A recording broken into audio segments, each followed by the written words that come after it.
গতকাল সোশ্যাল মিডিয়ায় ভাইরাল হওয়া একটি ভিডিও ঘিরে চাঞ্চল্য ছড়ায় দলদলিয়া ব্রিজ এলাকায়। ভিডিওতে দেখা যায় ব্রিজের ওপর একটি বিপজ্জনক গর্ত তৈরি হয়েছে।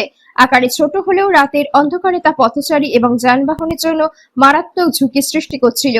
বাইরে থেকে সহজে বোঝা না যাওয়ায় যে কোনো সময় বড় দুর্ঘটনা ঘটতে পারত বলে আশঙ্কা ছিল স্থানীয়দের। এই সমস্যাটি সামনে আনেন আলিপুরদুয়ার জেলা বীরপাড়া মাদারি ব্লকের পরিচিত সমাজসেবী বাইক অ্যাম্বুলেন্স নামে পরিচিত মোহাম্মদ আকরাম। তিনি দ্রুত বিষয়টি এশিয়ান হাইওয়ে কর্তৃপক্ষ এবং সংশ্লিষ্ট টোল প্লাজার ম্যানেজারের নজরে আনেন এবং অবিলম্বে গর্ত মেরামতের দাবি জানান। ঘটনাটি সোশ্যাল মিডিয়ায় ছড়িয়ে পড়ার পরই নড়ে চড়ে বসেন কর্তৃপক্ষ। আজ সকাল থেকে শুরু হয় মেরামতির কাজ এবং অল্প সময়ের মধ্যেই গর্তটি সম্পূর্ণভাবে সংস্কার করা হয়। এ বিষয়ে মোহাম্মদ আকরাম বলেন, মানুষের নিরাপত্তার স্বার্থে যদি আমাদের ছোট প্রচেষ্টা কাজে লাগে সেটাই আমাদের সবচেয়ে বড় প্রাপ্তি। দ্রুত পদক্ষেপ নেওয়ার জন্য সংশ্লিষ্ট সকলকে ধন্যবাদ।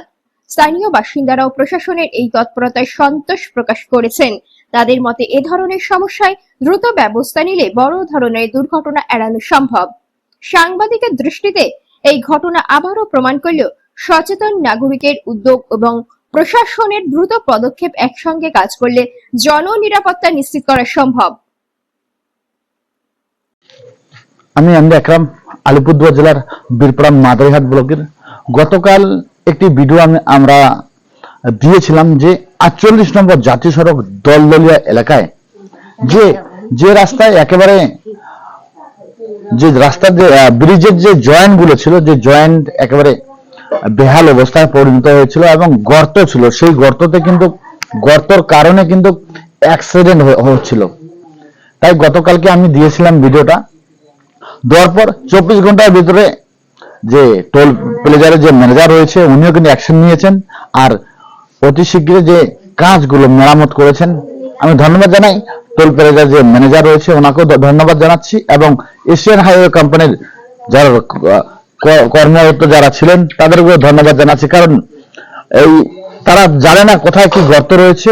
এটা আমাদের সবার সমাজের রাস্তা দিয়ে আমরা সবাই চলি, এটা আমাদের সবার দরকার সেই জিনিসগুলো তুলে ধরার। আপনারাও তুলে ধরবেন এবং কি রাস্তা দিয়ে সবাই আমরা পথচারী মানুষ, আমরা সবাই রাস্তা দিয়ে যাওয়া আসা করি, তার জন্য এই জিনিসগুলো আপনারা তুলে ধরবেন। যদি এশিয়ান হাইওয়ে কোম্পানির লোক বা টোল প্লাজারের যারা কর্মরত যারা রয়েছে তারা যদি জানতে পারে এবং সেই কাজগুলো করতে পারে। আবার দেখা হবে পরবর্তী খবর নিয়ে। আমি আকরাম, বাইক অ্যাম্বুলেন্স। ধন্যবাদ।